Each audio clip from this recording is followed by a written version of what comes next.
live from my phone because it's easier. I put my phone in my selfie stick. And as the title suggests, I feel Blerg because I'm 10 weeks along with a pickle. And I hope that I can get a chance to hang out with somebody. Otherwise, I might have to just go back over to my neighbor's house and bug her because I have not seen enough people today. And sometimes it gets a little bit lonely.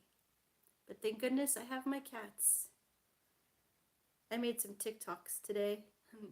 One of the dumb little videos I made was how I just say really dumb stuff being home by myself. Like, there was a picture of a milkshake that the kids drew, and I saw it said milkshake on it. That's how I knew what it was. And I was like, my milkshake brings all the kitties to the yard, and they're like, meow, meow, meow, meow. So that's the kind of quality content you can look towards if you want to follow me on TikTok. Jaichbinhier's here! Hi, I'm so glad you're here. Yay. I was hoping that at least somebody would show up. Not that you're just somebody, but just because, like I was just saying, I just feel kinda alone, and I am also feeling kind of regularly nauseous. So scrolling, just doing the bland scrolling on the Facebooks and Twitters and LinkedIns and whatnot, it helps me when I do the scrolling thing. I don't think about feeling crappy. Before, I just did the scrolling thing because I wanted to. Now it's like important. It saves me from feeling I don't want to do anything. But something really cool happened yesterday. I got to connect with a potential editing kind of, she's not going to be the client, but she's going to connect me to clients. She's a video editing coach. She helps people work through insecurity and stuff, which is something that I would like to get into myself. But so people that she's coached want to start doing their own videos, and she doesn't want to edit them. Like, that's not something that she's interested in.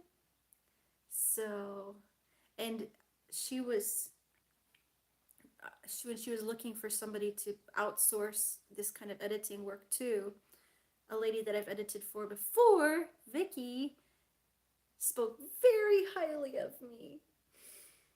And we had a great time connecting. It's so cool that she and I had, she's on the other end of the US. Like, I don't remember where exactly she said. Can't keep track of everyone's locations. But we're connected to Utah.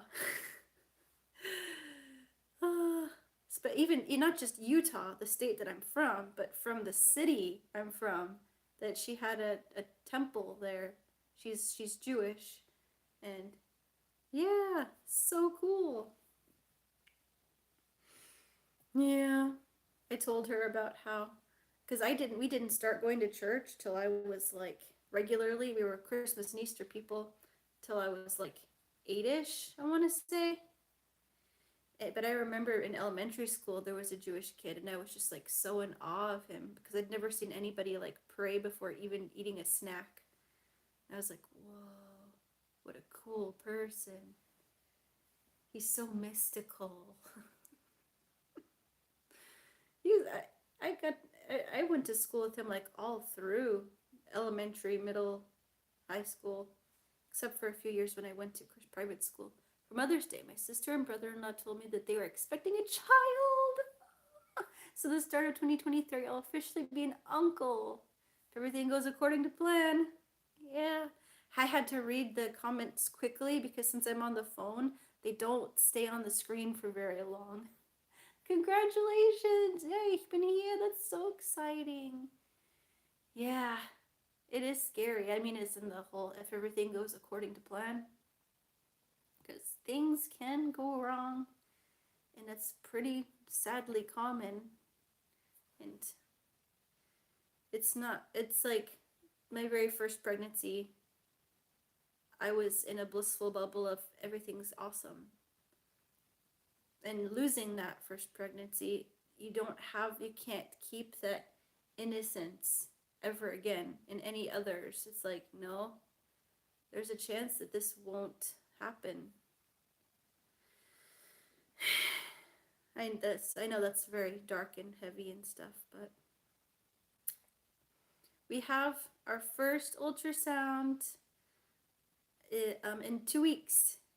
So that's really, really exciting. Then it's going to really feel like, okay, something actually is happening down there. I'm not just feeling miserable for nothing. Somebody's actually growing that actually has a heartbeat, and it's all okay. I'm just really looking forward to finding that out.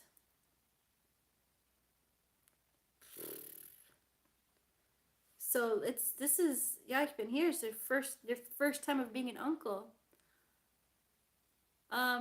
He asked how far along in a pregnancy before they take an ultrasound. In Sweden, they usually wait for 20 weeks, but thankfully I don't have to wait that long because I'm old. I'm right on the cusp of being too old, 35. Like 34 is not considered old. And I don't know if that's the only thing that they took into consideration to not make me wait. But yeah, the fact that I've had a loss and I had premature twins. We had our first appointment, just like asking me questions about what I eat and how much I exercise and encouraging us to eat more fish and stuff. But I have my first appointment tomorrow to take tests. Jaichbinhier said, I don't consider you old, but I'm all for early ultrasounds. I mean, I don't consider myself old either, but medically, pregnancy-wise, I guess they do. Yeah. It's weird, though, when I think, like, oh, yes, 2020, what, 22, I don't know, the year 2000 was 22 years ago. Jaichbinhier asks, do you have any insights for being a good uncle or aunt? Being available to talk because it's lonely, being available to just like noticing there's dishes in the sink, there's things that can be done that you can just say, hey, I'll do that, or even just doing it without even saying anything, that can just mean the world. It's like when I was just stuck on the couch being a milk cow all those years ago. Just adjusting my selfie stick here because I'm so a professional. I used to think so many things were important that aren't important, in like cleaning is so important. When you just feel stuck, you feel like you just can't do the things that you could do before. Let me see if there's something else I can add to that. Don't buy noisy toys when they're older. Buy books. And yeah, books is just like such a great present to get kids. Even you can even start building up their book collection when they're tiny because they will appreciate it later. And like we have not, oh yeah, you said that's a good one. I'm assuming that has to do with the not buying noisy toys. Based on the laughing emoji with it. I lost track of what I was saying. Board games is also another really fun one that they can be kind of expensive, and they have games for like kids ages 3 that can really get them into the habit of understanding it. Yeah, Penny said, I remember my aunt buying us noisy toys and the effects of that. But it's just like when babies are little, they don't need much at all. Like when they're little, they just need mom, whatever. Or they just need closeness and comfort and boob. Um, but and even like through a few years, they really don't need much. Like their kids are really happy to just play with garbage. Like you'll have toys and they'll take the bottle and toilet paper roll. My kids are still obsessed with toilet paper rolls. Like they don't need a lot of toys. But once they start getting older, then and you can actually have more fun with them. Toys can get pretty expensive. Like one of the special toys we got them for Christmas was this like robot that you can program. Like there's a track, and you can so it can follow. I'm not explaining it very well. And that was like, yeah, $30 isn't a lot of money, but it is kind of for us, kinda. Anyway, save your money for like nice toys for when they're like 3 on up, and just being available for the parents, because parents just feel so overwhelmed, and so like everybody has these ideas of how it's gonna be, and it's just not ever like you think it's gonna be. You're like, when I have kids, I won't do that. Yeah, you probably will. Jaichbinhier is taking notes. Cool. He's going to be an uncle. Yay. Yay. Yeah. I didn't expect you to make an appearance. I'm just popping in because I was heading to the kitchen anyway. Thought I'd just drop through the living room. Do you want to, hey, you're actually an uncle. Do you want to give some advice on being an uncle? I don't know. We don't get to indulge our uncle and aunt status much because they live on the mainland and we see them a few times a year. Yeah. It's like the first time we saw our nephew, we were already parents, pretty much. No, he's older. Yeah. Right. Oh, yeah. No, wait. Yeah. No, we did get to spend... Yeah, but the first time we saw him when he was actually like... We could properly interact with him. I remember... He's only a year older than our kids. Yeah, I remember offering to take him... We were on the ferry, I think, and I offered to take him and change his diaper for his son. I was like, hey, Morton, come with me. Let me show you how to do this, because I don't think you hadn't really ever seen it or done it before, have you? Not really, no. Yeah. Back in the day when I was like, I want a baby. Yeah, but I'm really happy how life turned out the way it did. Yeah. I'm glad that we got 6 years together, just the two of us.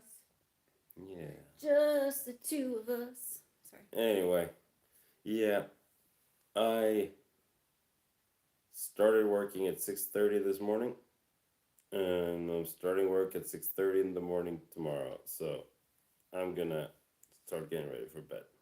Okay. But have a good one. Love you. Love you.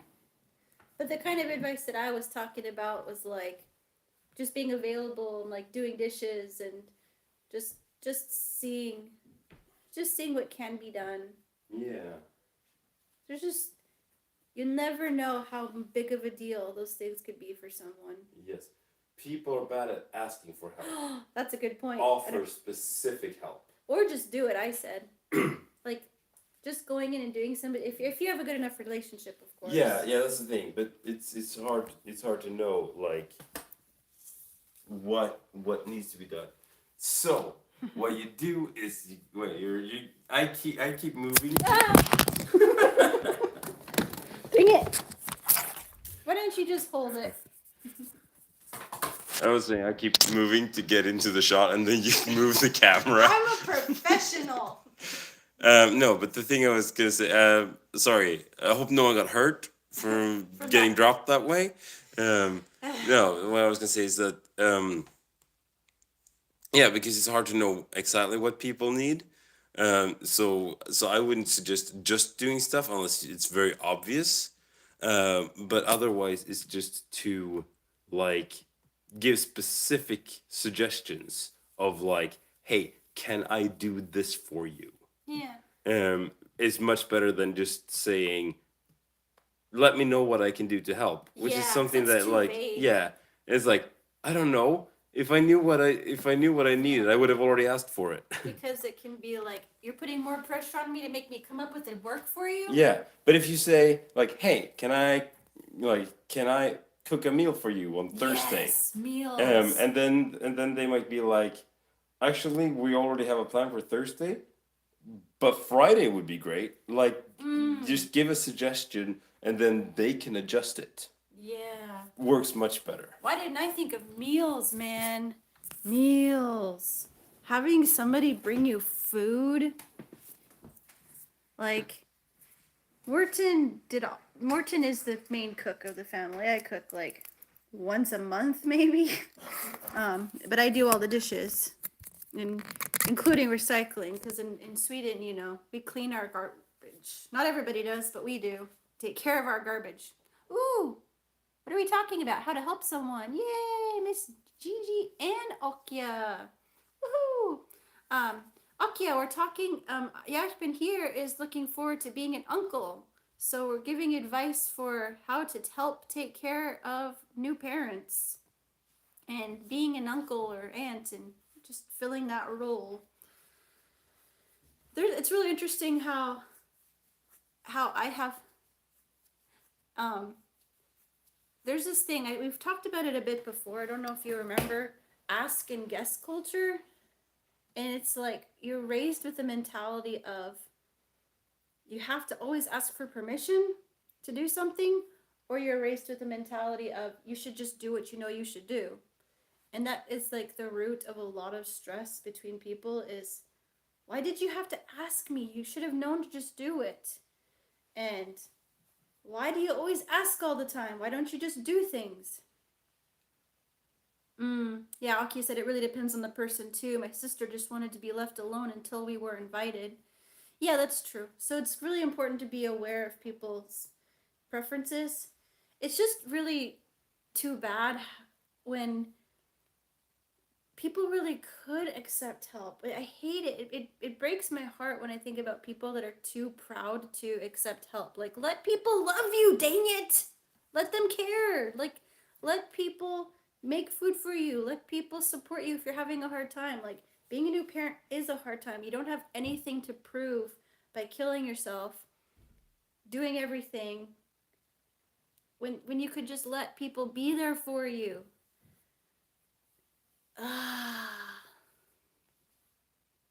I'm so used to accepting help that it's just really hard for me to comprehend. And just like being really taught this mentality of don't rob someone of the blessing of supporting you. If they really want to do that and you won't let them, that can hurt. Like, I really want to help you. That's a really great thing. That's a really great thing about having twins, I think, is that you know you need help. People that have, and I always say just one in quotations because of course. I tried to read Aki's comment, but it disappeared before I could read it. Dang it.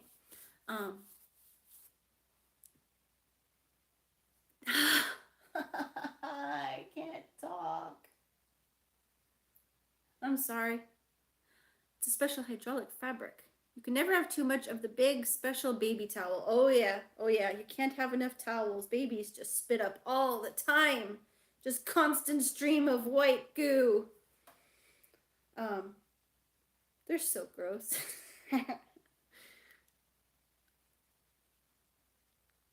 I don't remember what I was saying. But yeah, people want to help. And you don't get extra points for suffering. It's like, I am going to accept all the drugs possible for delivery because drugs, yay! No shade to people who want to go natural. Power to them. Yay, you're so tough. But at the end of the day, you don't get extra points for suffering more. In general, like in any part of facet of life, faucet, I think it's pronounced facet, not faucet. Faucet's what water comes out of. Things I've never expected Katie to say. Yay, drugs! Yeah, only when it comes to, major painful things. I'm not like, I seriously like put up with headaches forever and ever because I don't like taking pills. Like, generally, I'm not a medicine person. But when it comes to serious, serious pain, give me the drugs, baby. Except morphine. Didn't like morphine that much. But I needed it when I had this huge old C-section scar. What is it? 7 layers of skin and organs that cuts through to get to the baby. I wish I could like show the scar, but I can't really because it's like so low down there. It's like right there in the public area. So it's like, yeah, it's a little too awkward for me. But yes, how are you doing? Are you enjoying spring where you are? Are you seeing beautiful spring colors and enjoying it, enjoying the freshness? Morphine IV made me feel weird. Morphine pills are fine, says Akia. I had a shot put directly into my leg so that it would reach me faster. I think it was like my leg. I used to be so scared of pain. I used to just think I couldn't handle it. But then, after my very awful experience at the hospital in South Africa with my miscarriage, so much pain. I think that was maybe as painful as dealing with my C-section scar. Because I didn't have any drugs to numb it at all. So, now I know I can deal with pain. Aki's enjoying the weather, but pretty tired. Oh yeah, taking care of Finn and surgery. He must be needing a lot. Oh, you're back on painkillers too? Wow, Miss Gigi said no meds here with my 5 kids. Wow. Respect. But of course, I can't compare because nobody's going into a C-section saying, I'm going to do this without. Like, I've heard of horrible, horrible stories of people like the numbing wore off and they had to deal with literally, yeah, I won't be graphic because somebody like my husband could watch this and faint, but literally having to deal with a C-section, feeling everything.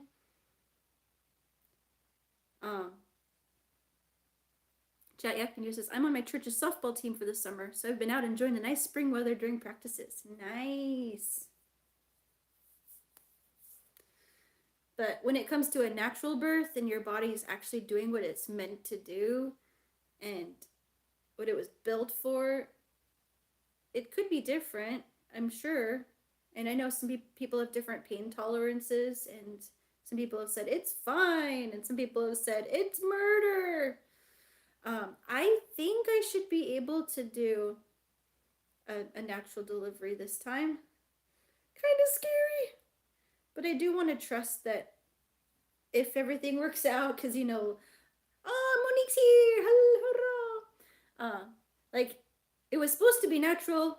Sweden really doesn't just do C-sections willy-nilly. They really, they want to do everything to make things as natural and uninterrupted as possible. But Amelia was sideways, blocking the exit, and labor was starting, and I had to get her out. Sarah's her! So there was no choice but to do a C-section then, but it should be possible for me to do a natural one this time. And I want to listen to some podcasts, listen to some stories, and get the mindset into my mind that my body is capable of this, and this isn't, in Sweden, they don't look at pregnancy as they don't look at it as a condition, like a sickness. They just look at it as a normal thing. Ooh, Aki said, I've heard good things about water delivery. That I always thought that sounded so cool. Like you're in the water and then the baby's just like born in the water and then poop, plops up out of the water and cries. Like that sounds so cool. So Monique said that she had a VBAC. That's cool. I think that's the name for when you're able to have a natural delivery after you've had a C-section. It is scary though. Not gonna lie. Not gonna sugarcoat it. Yeah. But you can go on YouTube and you can watch deliveries. And like I remember watching a delivery for the first time at school. I was a sophomore in high school. It was a video. And just, whoa. And I remember looking at, like, oh, I'm at a lady's house playing with their kids. And I noticed a book on her shelf that's like got a picture of a baby on it. I'm like, ooh, babies. And I open it up and boom, there is a head crowning. I'm like, whoa.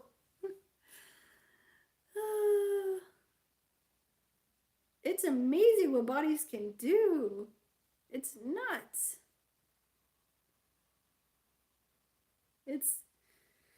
But yeah, for those of you the few of you that have come later, I can tell you that I have my first ultrasound scheduled for the 28th of May.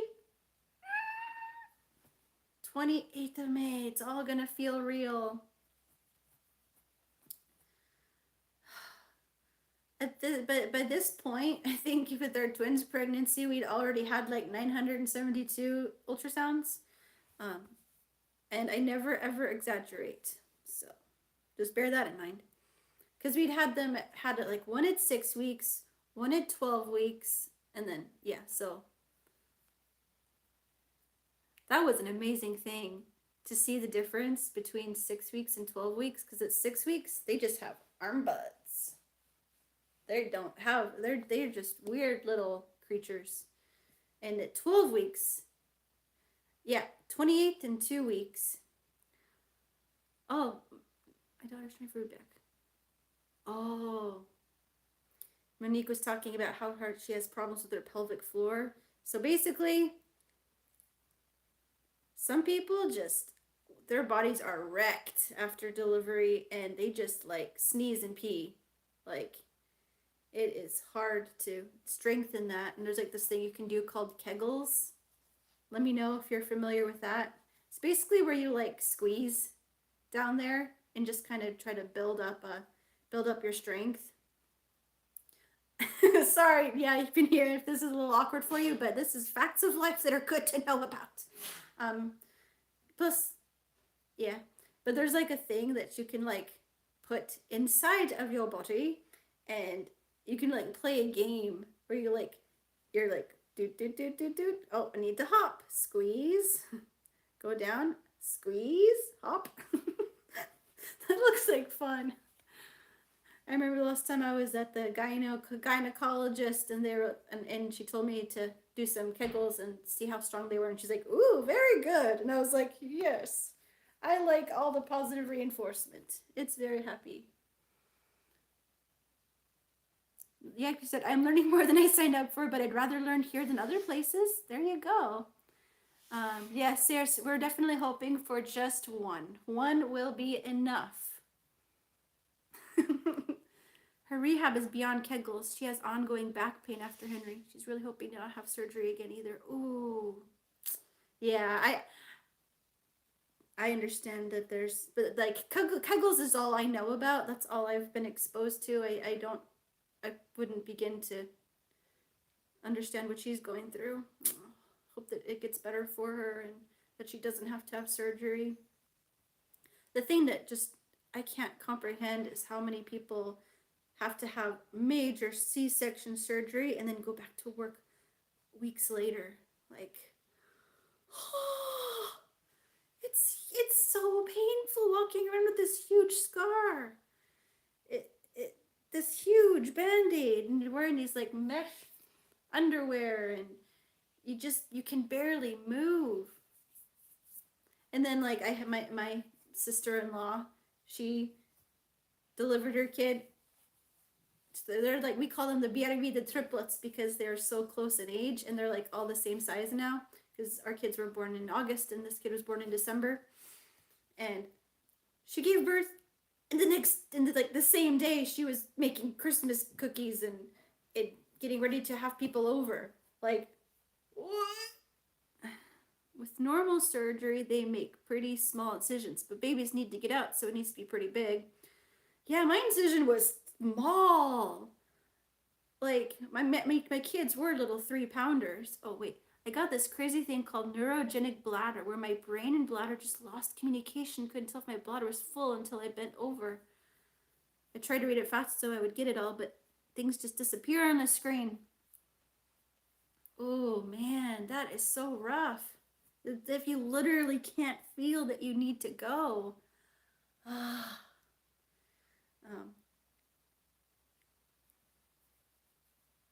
don't remember what I was saying. I'm sorry. I wish I could hold more than one thought in my head at a time.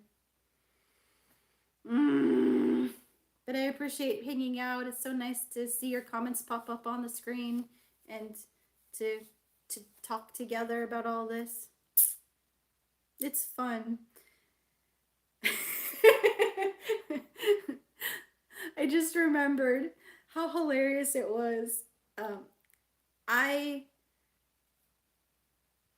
have always wanted to have kids. Like I started the pill on my honeymoon, and I was like, "Don't work.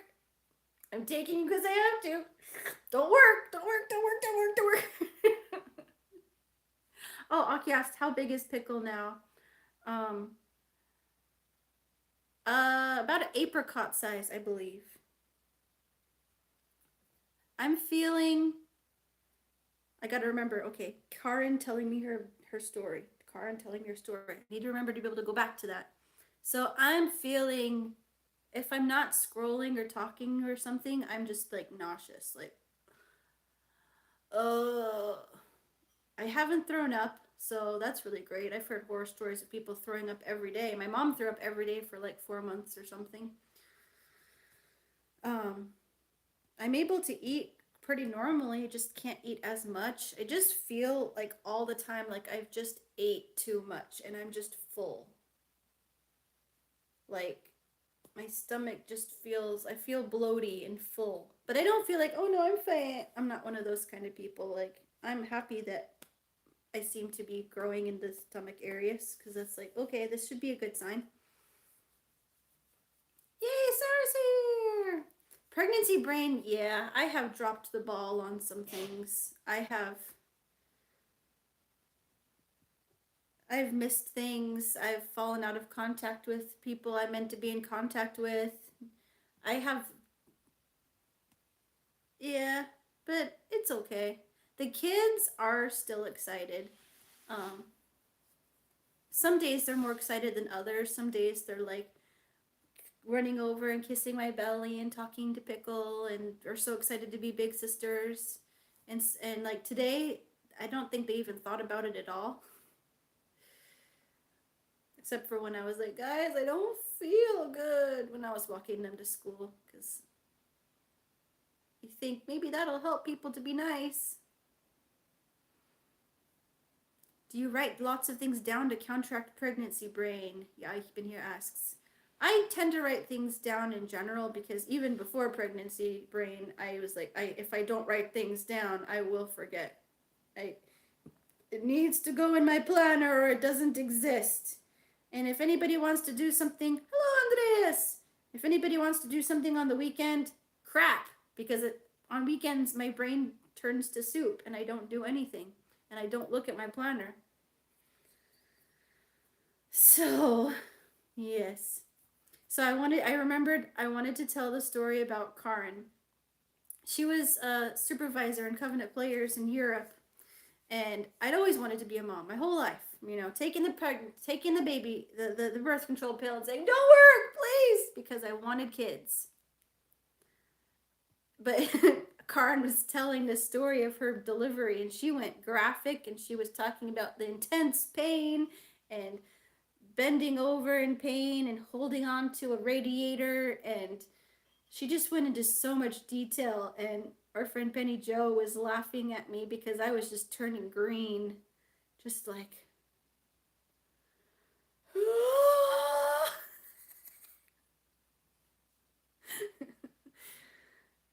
it's I think that was probably in reference to Jaichbinhier saying that they didn't think they would be learning so much, but are glad to learn it here, because I think it's really great when people are actually honest about things instead of painting this impossible picture. It's like when Morton and I toured with this single young man as our he was our officially the leader, so he made the final call, but we really worked so well as a team because we had more experience of being leaders than him, and we just really trusted each other and just had a really great time. Miss Olivier. And but he was always so surprised when Morton and I would like argue. I mean, we didn't have any screaming matches. We're not that kind of people. But when we weren't like always agreeing about things or whatever, just normal stuff, he was like, I thought married couples were always happy and always there was always rainbows and unicorns. Like, no. It's not, nothing is all rainbows and unicorns. I don't think he actually used those words, but yeah. Nice emoji game there. Yeah, you've been here. Um, yeah. Oh yes, I want to know. I wanted to know how you guys are all doing and how you're enjoying spring. I'm really glad that we could hang out. It's really nice to see you, and I love when you guys are saying hi to each other. And like one time when Morton and I were talking about something that we were really interested in, and a bunch of you guys were talking about bread with each other in the comments, I was like, yes, I love it. I love to see people connecting. Oh man, Andres says we're having a big fire in town. Whoa, that's scary. What are more details about that? Is it like buildings? Is it woods? It smells yucky outdoors. Ugh. Yeah, fire is an awful sound. Smell. Yeah.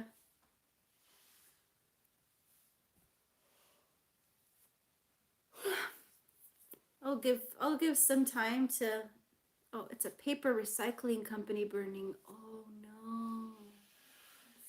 Hope nobody's gotten hurt or will get hurt in that. That's pretty scary. Aki says Finn had his checkup today. He is still not putting any weight on his leg, but surgeon said not to not expect the same rate of recovery as last time because it was more invasive surgery. Oof. That must be so scary. But he has the best. No one's hurt. Oh, that's good. But that Finn pupper has the best fur parents ever to help nurse him back to health. That must be really rough to try to teach an animal to trust their leg. Like, the animal's going on pure instinct of just, this hurts, not gonna do that. Andres says, how's your hubby doing? He is pretty tired. He's been working long days as a substitute, and he was up super early today, and he's going to be up super early tomorrow as well. So he's doing better at going to bed early. That's good. But he's doing well. He's awesome. He grilled today. We have this like grill that's so little, like you have to bend over, so it's like it's teeniest little grill you've ever seen. And he made corn on the cob and grilled corn on the cob and hot dogs and stuff. And he did that because one of the girls, ever since seeing the Kalle Anka, which is the big Swedish Christmas tradition, it's this collection of Disney cartoons that everybody watches. It's like 2 or 3 p.m. And the girls saw the part where Mickey and Donald are eating corn. Ding, ding.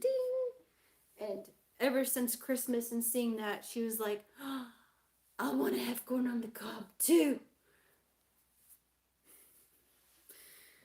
Yeah. I hope that somebody will write a comment soon so that all the other comments will pop back up so that I can read it. Because they don't stay on for very long, and sometimes I can't interrupt what I'm saying, or I know I'm going to forget. She's sorry. Oh, just people saying he hates it, and she's saying it was sorry. One kid loved the corn on the cob. Akia, I am going to do what you're trying to get your cat to do after the surgery on Friday. Oh no, your cat has to have surgery too. Yeah, the kid that was really excited about having corn on the cob loved it. She cleaned 1.5 pieces. And Eleanor, I think, did not like it and barely took a few bites and was like, get it out of my sight. But she put away the mashed potatoes. Like, one of the kids loves carbs more, and one of the kids loves meat more. And so one kid will eat all of that off their plate and leave everything else. But they had so much fun playing out in the backyard. I love that, like, one of the girls picked out this dress, and it looks like, this dress just looks like it's something a polygamist would wear. Like, I don't know where it came from. Our little polygamist in training. And the other kid chose trousers and shirt and the cool t-shirt over the shirt. Sarah said, did she try to eat the corn like it? I don't think so. I think she realized quickly on that it was not possible to eat corn on the cob like a typewriter like Mickey did. But I love that even the kid that chose to wear the pumpkin dress today was just out there in our backyard climbing trees, just having an awesome time. I'm not very good at details. Like, someone says, oh, what color shirt were they wearing? I don't know, were they wearing clothes? But it's like something about the shape of it and the fact that it has the thing that needs to be tied in the back. And it's not my favorite piece of clothing, but I'm going to let my kids wear what they want to wear. It just looks very old-fashioned. Like, yeah. There's this picture of myself in one of my junk journals, and someone was like, you look like a polygamist in that. And it's this like really special dress to my mom that her great-grandma made it out of some curtains, I think. I wonder if I can find it. Oh, Akia said, you think of a different kind of polygamy than I did. Ha ha ha. What other kinds of polygamy are there? I'm thinking of like 1800s Mormons, you know. Let me see. Here we are, it's my bookshelf. I think it's in this book.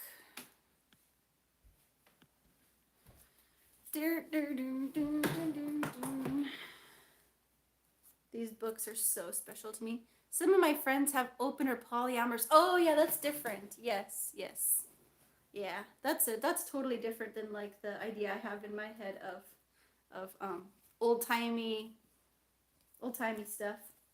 I have some friends who are polyamorous as well. Oh, darn it. I didn't see Monique's comment before it went away. That's just another way that I've evolved in like realizing that there are different ways that people can live, and they can do that if they want to.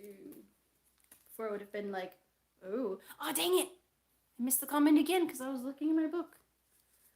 Okay, Ah, are the spring flowers in full bloom now? We have some blackberries and blueberries growing, and we have baby monarch caterpillars destroying the milkweed plants. Oh, yeah, we have lots of flowers. I think I might have to go to the computer to see Monique's comment. But I just wanted to find this picture of me wearing this dress and looking so incredibly awkward. Glancing up at the screen to make sure I don't miss anything again. I love these books. I'm just so proud of the work that I put into them and that I just have these special memories. Something I'd love to do is get all the pages photocopied really nicely and professionally and like have it bound and have it, you know, actually a nice flat happy book. Aki thinks she's going to bed soon. Oh, she's tired because she's in pain. Yes, use your sleep to heal and feel better. Hope you have good rest and that the sleep you will just feel refreshed and revived and not have pain when you wake up.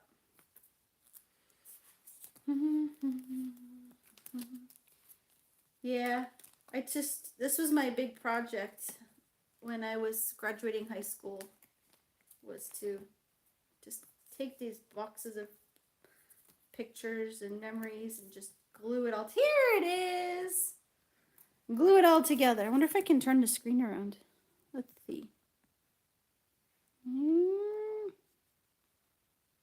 Probably not.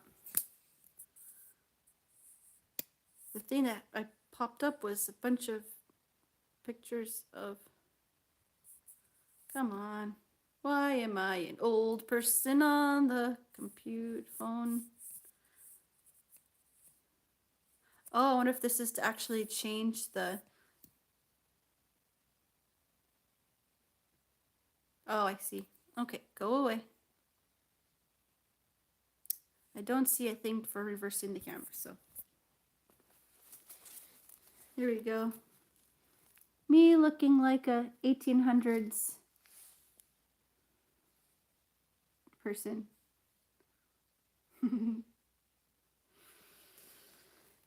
Yeah. I'm really curious about what the comments are that I missed. So I'm gonna go to the computer. To the computer. Andrea said, Yeesg. What does that mean? Pilgrim. Yeah. Well, since I'm from Utah, a lot of the pilgrims were polygamist because back in those days, that was the only way to be Mormon, was to have multiple wives. Extra points if they're 12 years old. Yeah. Your chin.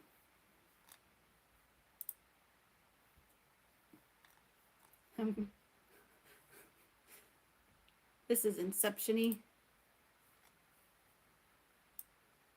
Here I am, looking at myself, doing a live stream. Okay, what was it that I missed? Oh, the thing that I missed was Monique was just saying what the definition of polygamist was.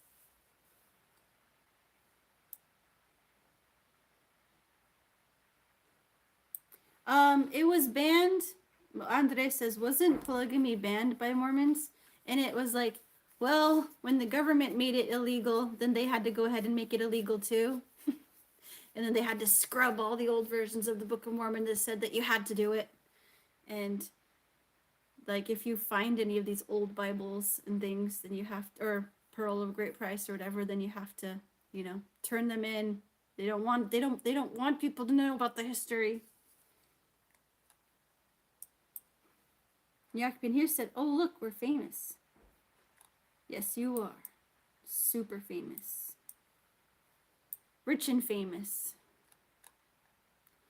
All right. Well, I am getting quite tired. So it's been really, really lovely. Look how messy my house is.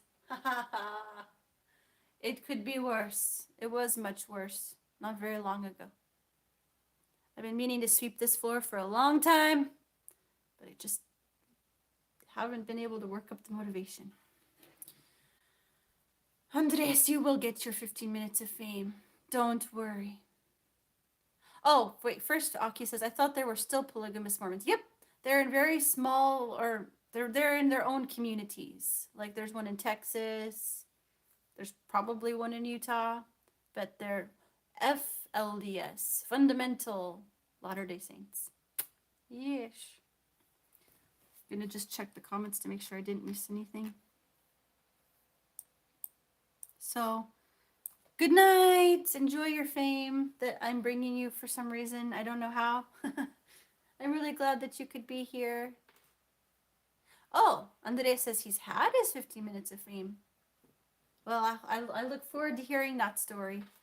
Okay, I will get to my rest. Bye. Okay, I'm going to try to balance. Jaichbinhier says, maybe the twins will become excellent house organizers to prep for the new little one. Maybe. Maybe they will start pulling their weight around here. So I balance a selfie stick between my knees so I can give you hugs. Nostrils of death. Bye. Let's see. End stream. Good sweet dreams. Hugs and hugs and hugs.